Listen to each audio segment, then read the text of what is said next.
जय श्री कृष्णा।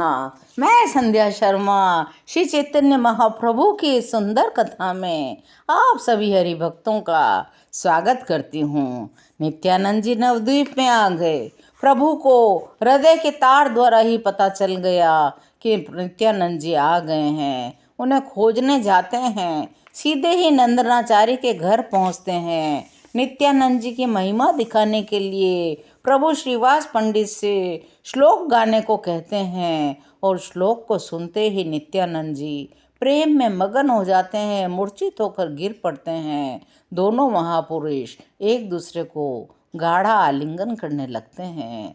नित्यानंद जी हा कृष्ण कहकर रुदन करते हैं। बीच बीच में जोरों की हुंकार करते हैं। इसी बीच काठ की पुतली की भांति प्रभु अपने नित्यानंद जी बड़े भाई को गोद में लिए पड़ रहते हैं।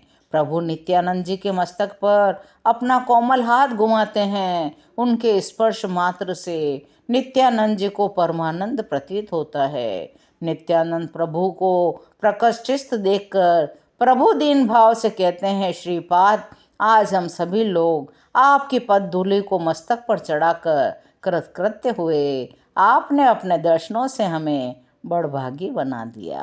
आप जैसे अवधूतों के दर्शन भला हम जैसे संसारी पुरुषों को हो ही कैसे सकते हैं। प्रभु की प्रेममयी वाणी सुनकर बड़ी ही अधीरता के साथ नित्यानंद जी कहने लगे, हमने श्री कृष्ण के दर्शन के निमित्त देश विदेशों की यात्राएं की, मुख्य मुख्य पुण्य स्थानों और तीर्थों में गए, बड़े बड़े देवालयों में गए और सबके दर्शन किए, लेकिन हमें केवल स्थानों के ही दर्शन हुए। स्थानों के सिंहासनों को हमने खाली ही पाया। भक्तों से हमने पूछा भगवान कहाँ चले गए हैं। लोग बहुत चकित से रह जाते थे, कुछ चुप हो जाते थे, कुछ मुझे पागल समझते थे।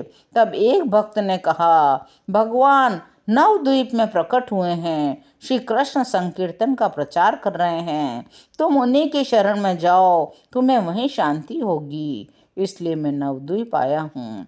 दयालु श्री कृष्ण ने कृपा करके स्वयं ही मुझे दर्शन दे दिए हैं। अब वे मुझे अपनी शरण में लेते हैं या नहीं, इस बात को वे ही जाने।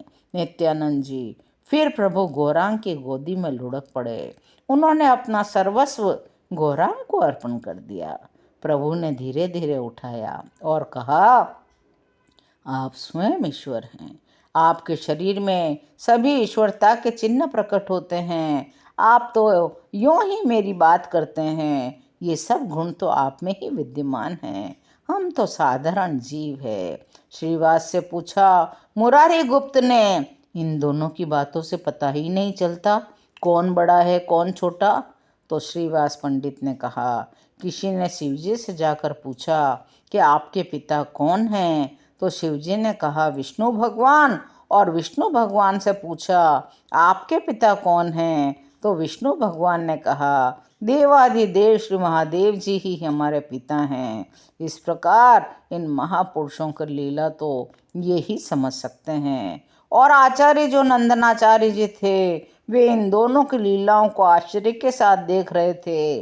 उनका घर प्रेम का सागर बना हुआ था, जिसमें प्रेम की हिलोरें मार रही थी। दोनों ही महापुरुष पता नहीं आंखों की भाषा में न जाने क्या क्या बातें कर रहे थे। उसका मर्म तो सिर्फ वे दोनों ही समझ सकते थे। वैखरी वाणी को बोलने वाले अन्य साधारण लोगों की बुद्धि के बाहर की ये सब बातें थी।